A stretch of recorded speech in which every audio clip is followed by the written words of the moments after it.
मैं डॉक्टर इरशाद खानम एक बार फिर से स्वागत करती हूँ आप सभी लोगों का आपकी अपनी यूट्यूब चैनल आइला टॉक्स पर।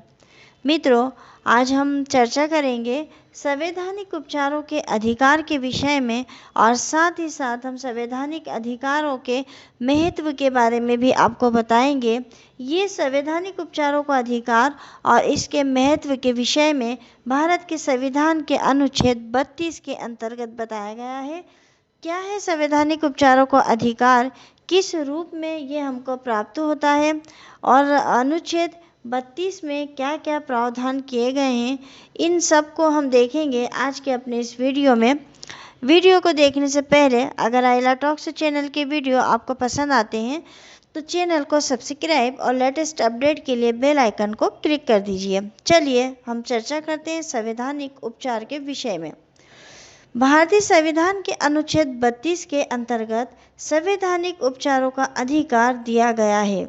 ये एक मौलिक अधिकार है जो भारत के प्रत्येक नागरिक को संविधान द्वारा मान्यता प्राप्त अन्य अधिकारों को लागू कराने के लिए सर्वोच्च न्यायालय के समक्ष याचिका दायर करने का अधिकार देता है। संवैधानिक उपचार प्राप्त करने का अधिकार कौन सा अधिकार है? जो आपको भारत के संविधान ने मौलिक अधिकार दिए गए हैं, उन मौलिक अधिकारों को अगर सरकार द्वारा नहीं माना जाता है तो आप उन मौलिक अधिकारों को लागू करवाने के लिए सर्वोच्च न्यायालय में याचिका लगा सकते हैं और अपने मौलिक अधिकारों को प्राप्त कर सकते हैं। तो अनुच्छेद 32 के अंतर्गत आप मौलिक अधिकारों के लिए सर्वोच्च न्यायालय में यानी कि सुप्रीम कोर्ट में रिट याचिका लगा सकते हैं। संवैधानिक उपचारों का अधिकार स्वयं में कोई अधिकार न होकर अन्य मौलिक अधिकारों का रक्षोपाय है। अगर हम वैसे देखें तो संवैधानिक उपचारों का अधिकार जो है वो मौलिक अधिकार नहीं है, बल्कि मौलिक अधिकारों की रक्षा करने वाला अधिकार है। इसके अंतर्गत कोई भी व्यक्ति मौलिक अधिकारों के हनन की स्थिति में न्यायालय की शरण में जा सकता है, ले सकता है। इसलिए डॉक्टर भीमराव अंबेडकर ने अनुच्छेद 32 को संविधान का सबसे महत्वपूर्ण अनुच्छेद बताते हुए ये कहा था कि इसके बिना संविधान अर्थहीन है और ये संविधान की आत्मा और हृदय है। देखिए, डॉक्टर भीमराव अंबेडकर ने मौलिक अधिकार जो भारत के संविधान में दिया हुआ है अनुच्छेद 32, इसको भारतीय संविधान की आत्मा कहा था। और कई बार कंपटीशन एग्ज़ाम में ये पूछा जाता है कि भारतीय संविधान की आत्मा किस अनुच्छेद को कहा गया है, और कई बार ये पूछा जाता है कि भीमराव अंबेडकर ने अनुच्छेद 32 को क्या कहा है। तो आपको ये याद रखना है कि संविधान की आत्मा और उसका हृदय जो है वो अनुच्छेद 32 है और ये बात भीमराव अंबेडकर ने कही है। सर्वोच्च न्यायालय के पास किसी भी मौलिक अधिकार के प्रवर्तन के लिए यानी कि उसको लागू करवाने के लिए निर्देश, आदेश या रिट जारी करने का अधिकार है। सर्वोच्च न्यायालय जो है वो बंदी प्रत्यक्षीकरण की याचिका, परमादेश याचिका, प्रतिषेध याचिका और उत्प्रेषण याचिका और अधिकार परीक्षा वाली जो याचिकाएं रीट हैं उनको लगा सकती है। यानी 5 प्रकार की रीट हैं जिनको कि सर्वोच्च न्यायालय में सुप्रीम कोर्ट में लगाई जा सकती है मौलिक अधिकारों को लागू करवाने के लिए। संवैधानिक उपचारों का अधिकार स्वयं में कोई अधिकार नहीं है। ये केवल क्या है? ये केवल मौलिक अधिकारों की रक्षा करने के लिए और मौलिक अधिकारों को लागू करवाने के लिए है।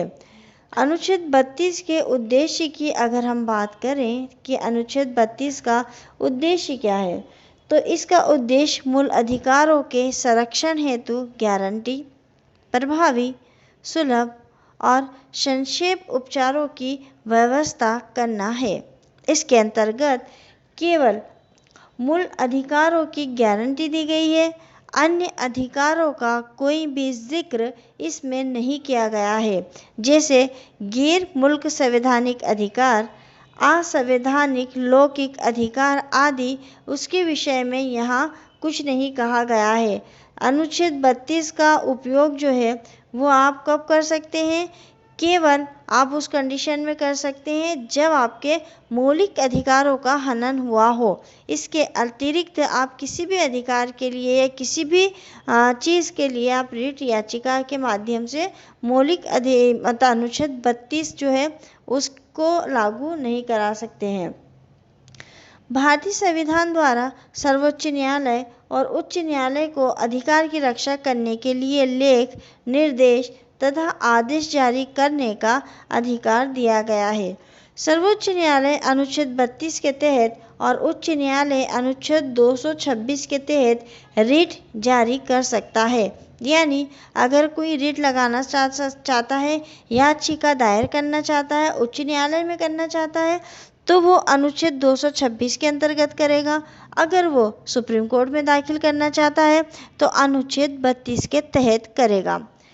अनुच्छेद 32(2) में रिटों की चर्चा की गई है, यानी कि जो याचिकाएं हैं उनकी चर्चा की गई है, जिसमें संवैधानिक उपचारों के अधिकारों की महत्वता प्रतिपादित होती है। सबसे पहले रिट हम देखते हैं बंदी प्रत्यक्षीकरण रिट। इसके अंतर्गत गिरफ्तारी का आदेश जारी करने वाले अधिकारों को आदेश देता है कि वह बंदी को न्यायाधीश के सामने उपस्थिति दर्ज करे और उसको कैद करने की वजह बताए, कारण बताए। न्यायाधीश अगर उन कारणों से असंतुष्ट होता है तो बंदी को छोड़ने का हुक्म जारी कर सकता है। अगर किसी को बिना किसी रीज़न के बंदी बनाकर रखा गया है तो उसको छुड़वाने के लिए बंदी प्रत्यक्षीकरण की याचिका लगाई जाती है और न्यायालय के समक्ष उस अधिकारी को पेश किया जाता है जिसने कि किसी व्यक्ति को बंदी बनाया है, और न्यायालय कहता है कि बंदी को मेरे समक्ष पेश करो।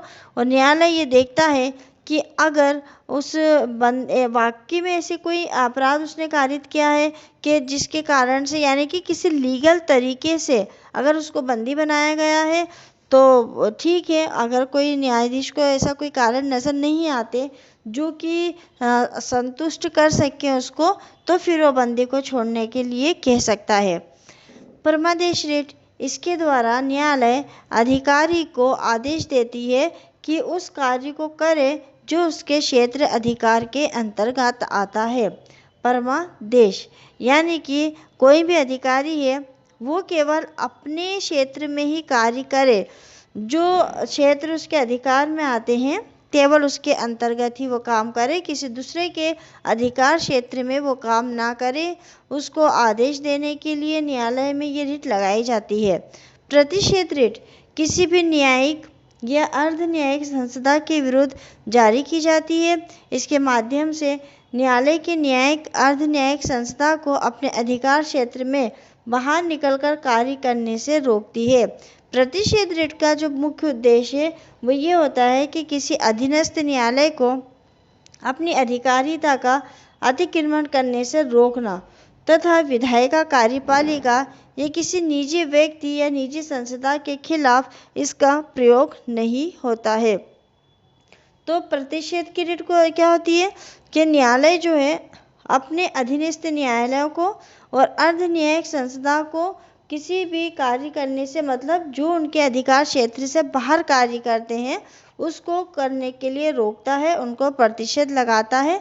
और उत्प्रेषण रिट, ये रिट किसी वरिष्ठ न्यायालय द्वारा किसी अधीनस्थ न्यायालय या न्यायिक निकाय जो अपनी अधिकारिता का उल्लंघन कर रहा है को रोकने के उद्देश्य से जारी की जाती है। प्रतिषेध या उत्प्रेषण रिट में एक अंतर होता है।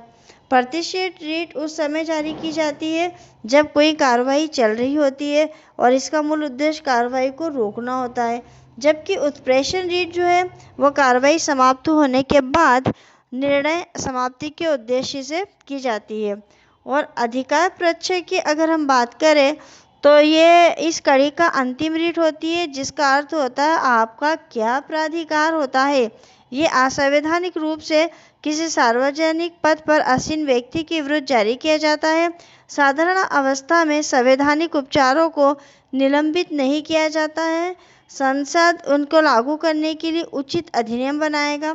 आपातकालीन स्थिति में अध्यादेश अथवा अधिनियम के द्वारा भारत या उसके किसी प्रदेश में आवश्यकता अनुसार कुछ या सभी मौलिक अधिकारों को निलंबित किया जा सकता है। ये जितने भी रिटें हैं ये अंग्रेजी कानून से लिए गए हैं, जहां इन्हें विशेषाधिकार रिट कहा जाता था। इन्हें राजा द्वारा जारी किया जाता था, जिन्हें अब भी न्याय का झरना कहा जाता है। रिट जो है ये तभी जारी की जाती है जब कोई व्यक्ति न्यायालय के समक्ष जाता है अपने किसी मौलिक अधिकार के उल्लंघन होने पर। ये रिट एक व्यक्ति भी दायर कर सकता है, पीड़ित व्यक्ति भी दायर कर सकता है, और न्यायालय को अगर ऐसा लगता है कि किसी खबर को रिट बनाना हो तो वो भी कर सकता है। ऑनलाइन भी आप कोई अपना आवेदन रिट का लगा सकते हैं। बंदी प्रत्यक्षीकरण या जो भी ये रिट है, इनके लिए प्रत्यक्ष रूप से उपस्थित होना ज़रूरी नहीं है। आप मेल के माध्यम से, पोस्ट कार्ड के माध्यम से भी इन रिटों को लगा सकते हैं। संवैधानिक उपचारों का अनुच्छेद नागरिकों के मौलिक अधिकारों से संबंधित भारतीय संविधान का सबसे महत्वपूर्ण भाग है। तो मित्रों, आज संवैधानिक उपचारों का जो अधिकार हमने पढ़ा है, इसके महत्व को जो हमने जाना है, वो आपको समझ में आया होगा, आपके लिए उपयोगी होगा, ऐसी आइला टॉक्स चैनल की आशा है। वीडियो अगर आपको पसंद आते हैं तो आप लाइक करिए, कमेंट्स करिए, शेयर करिए। मिलेंगे अगले वीडियो में एक नए विषय के साथ। तब तक के लिए शुक्रिया, धन्यवाद।